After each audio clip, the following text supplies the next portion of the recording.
O espírito do Lotus Sutra. Os praticantes do Lotus Sutra.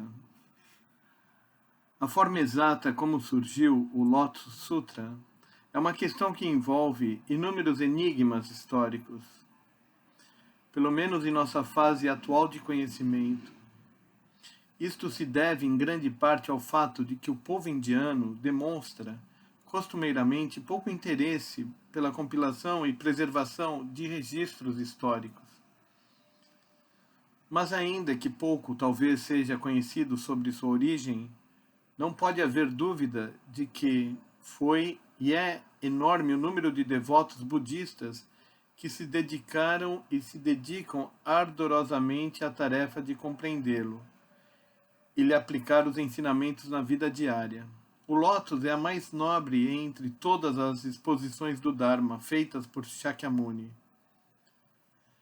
E a menos que o indivíduo possa, até certo ponto, penetrar no reino de iluminação de um Buda, dificilmente poderá alimentar a esperança de aprender-lhe as verdades.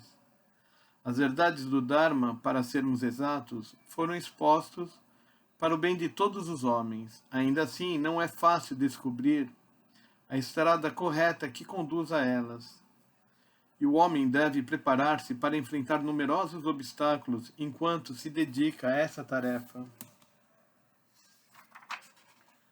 No passado, houve aqueles que tentaram abordar o Lótus do ponto de vista literário.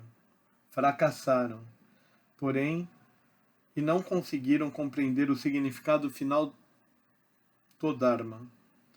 O reino da iluminação religiosa, representado pelo Lótus, só pode, na verdade, ser alcançado pelo emprego do enfoque correto, ou seja, devoção fervorosa e atenção infatigável à prática.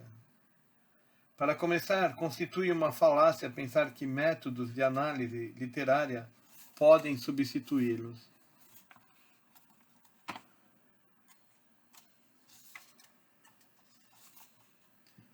Tradicionalmente se diz que os textos dos sutras budistas devem ser lidos com o corpo, a boca e a mente. Isso é verdade, em particular no caso do Lótus. Pouco importa quantas palavras e frases do texto sejam gravadas na memória, ou quanto o indivíduo seja eloquente e hábil em sua interpretação, pois se ele não puder aplicar os ensinamentos do texto na vida diária e traduzi-los em termos práticos e concretos de ação, nenhum valor terá a compreensão que porventura alcançar. Mas o que é exatamente a prática do Lotus Sutra?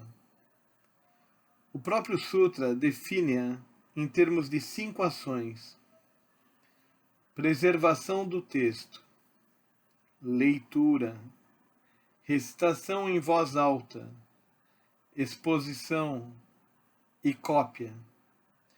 Não se deve supor, porém, que os 5 atos têm igual peso e importância.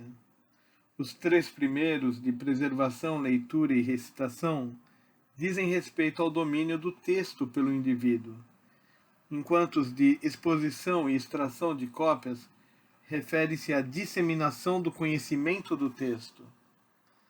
Mas, da mesma maneira que a virtude da fé é invariavelmente enfatizada no Lótus, a primeira ação, ou seja, recebimento e manutenção da posse do texto, é a mais importante das 5.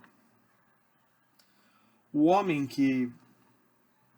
homens que compilaram o texto do Sutra que hoje temos acreditavam indubitavelmente que ele representava a mais alta expressão das doutrinas expostas por Shakyamuni no curso de sua vida. O capítulo 2 nos diz: o reverenciado pelo mundo, depois de o Dharma ter existido durante algum tempo, certamente explicará a verdade. E no capítulo 10 diz o Buda: os sutras que expus chegam a milhões incontáveis, ou os que expus no passado, os que exponho agora e os que exporei no futuro. Repetindo, os sutras que expus chegam a milhões incontáveis, os que expus no passado, os que exponho agora e os que exporei no futuro. Mas entre todos eles, este Sutra Lotus, este Lotus Sutra, é o mais difícil de ser acreditado e o mais difícil de ser compreendido. Essas citações apresentam a ideia do ponto de vista de certo número de doutrinas de mérito comparável. Nas citações seguintes, ela passa a ser apresentada do ângulo da doutrina absoluta. Lembram-se os leitores que transcrevemos antes um trecho do capítulo 2 que diz: em todas as terras do Buda, das 10 direções, só há um ensinamento, não 2 ou 3. No capítulo 21 lemos: todos os ensinamentos que o Tathagata possui para transmitir, todos os poderes mágicos que o Tathagata tem liberdade para usar, todo o repositório de doutrinas secretas do Tathagata, todos os assuntos profundos do Tathagata, todos eles estão contidos e expostos nesse sutra.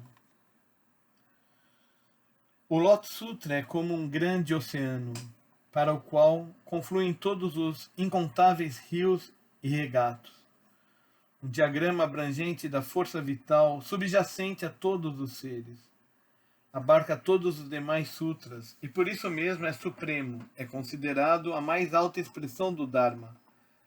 Não em comparação com qualquer outra, mas porque enfecha os princípios finais e mais profundos da filosofia.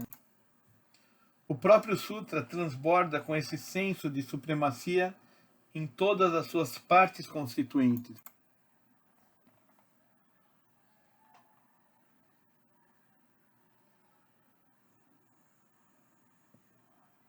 Isto, acredito, ocorre porque os seguidores do movimento Mahayana, nos séculos que se seguiram à morte de Shakyamuni, praticaram os ensinamentos do Lótus.